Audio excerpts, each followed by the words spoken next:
No way.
Dobar dan svima, ja sam Ivan Kelava i član sam upravnog odbora naše humanitarne zaklade Nema predaje.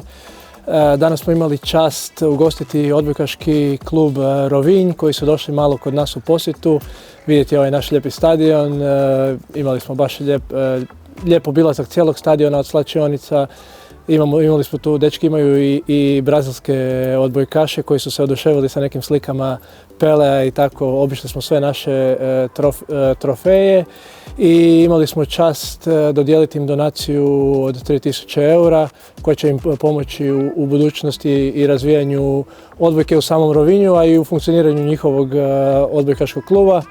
Oni su isto tako izdvojili vrijeme za nas. Danas imaju veliku utakmicu protiv naše zagrebačke mladosti. Dečkima bih se zahvalio što su izdvojili vrijeme da dođu i ja sam izuzetno ponosan što smo im mogli uručiti tu donaciju. Ja sam Mauricio Matić, predsjednik odbojkaškog kluba Rovinj iz Rovinja.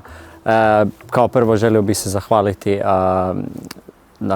zakladi Nema predaje kluba Dinama na gostoprimstvu kao prvo, na obilasku stadiona, predivnog stadiona, predivnih slačionica i sve ostalo što smo vidjeli, uspjeli vidjeti salu trofeja i tako dalje. Svi igrači iz našeg kluba i mi iz uprave smo ostali iznenađeni, stvarno je jako lijepo. Evo, nadamo se da ćemo imati mogućnost negdje u budućnosti imati takav stadion, odnosno dvoranu. I svakako se želim zahvaliti i na donaciji koju ćemo potrošiti, tako reći, iskoristiti na najbolji mogući način da unaprijedimo i naš klub i odbojku općenito na našem području. Evo, hvala.